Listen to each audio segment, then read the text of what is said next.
Hello, everyone. So, our topic for today is the variations in psychological attributes. So, this is our very first topic. Let us firstly understand what are these variations, what are these psychological attributes. So, when we talk about variations, it's all about, how different people are from one another. You know, people tend to vary, they tend to differ a lot, and when we talk about psychological attributes, attributes are a person's personality traits, his thoughts, his feelings. So these are basically the attributes. So moving on, we have the very first topic, which is the individual differences. So, to understand this, firstly, let us understand that, it's very important for us to understand that how people differ so much, what is essentially bringing about these differences amongst them. You know, people tend to differ from each other, we can say probably in their ability to understand complex ideas, even in terms of being able to adapt themselves to environment, you know to be able to learn from experiences, to be able to engage in various forms of reasoning, and even in terms of overcoming obstacles in life. So these are the areas usually where people tend to differ a lot. That's what is meant by variations. They vary, they differ. And psychological attributes, as I've just explained you, they are basically the personality traits, the thoughts, the feelings. So in a way, when we come down to individual differences, like if we look at the objects, just like the objects, people also have, different combinations of traits. We cannot say that every person is same. Probably there can be somebody who could be very short tempered, there can be a person very cheerful, very lively, there can be a person who's very very intelligent, there can be a person who's probably a little dull. So we have variations in psychological attributes, and that's what makes a person entirely different, entirely unique, you know. And when we talk about these variations, they probably can be like even in terms of physical characteristics, their height, their weight, their strength, their color, their hair, all of this can be so different.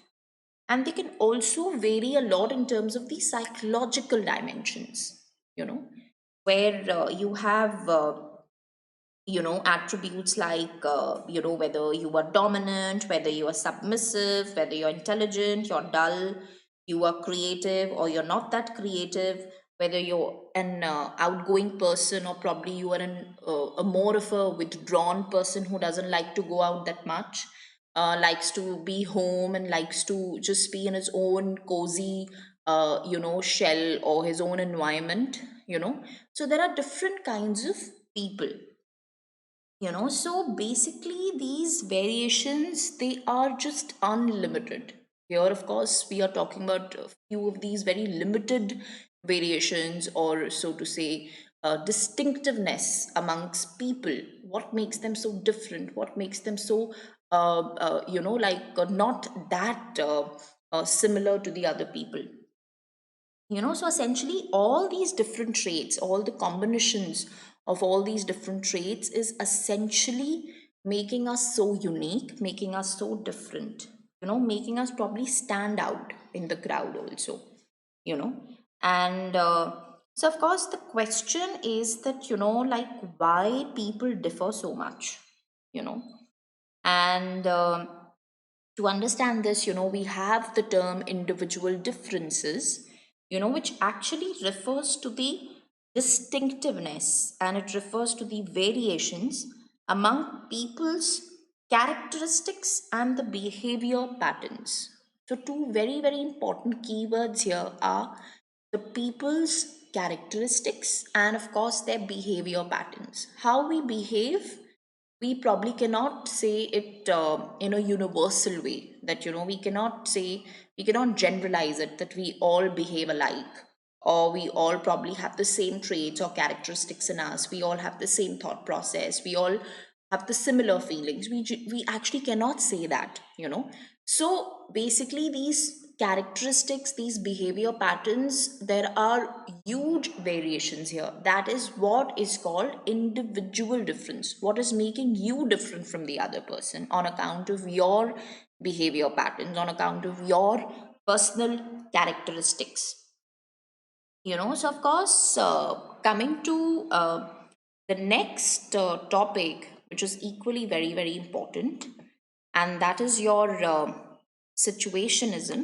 you know Generally, when we talk about this individual difference, you know a lot of these psychologists truly believe that when we talk about this behavior which is so different from one person to another, it's actually getting influenced by our own, of course, personal traits. And also some feel that it's because of, a lot because of the situational factors, because of the influence of the situation around you, how the situation around you at times molds you. Yes, we do have our basic tendencies to behave in a particular way, but sometimes there is a certain kind of a pressure coming from the outside, from the external environment, which in a way molds our behavior. It sort of compels us to behave in a certain way. So that is called situationism. And situationism is basically the situations, the circumstances, in which, when a person is placed, his or her behavior gets influenced because of the situation. Let's, for instance, just take example of any, probably a multinational company, MNC, where you have a setup where there is a boss and there are a lot of employees, and the boss is slightly temperamental, moody, bossy, tends to, at times get very rude or very demanding. And there is this one employee who is already a very short tempered person. He tends to lose his temper very fast. So that's his tendency to lose his temper time and again, to retaliate, to give back answers. That's the tendency of the employee, and that's how he is with everyone else at home, probably with the friend circle. That's his basic personality trait, that's his characteristic. Aggressiveness, short temperedness. And when this boss comes into play, or when he demands work, because of the pressure, because of the situation created such, and also because he probably doesn't want to lose his job, or he doesn't want to he doesn't want that his impression probably should get a little not that pleasant. He's scared that his impression in front of his boss might become a little unpleasant.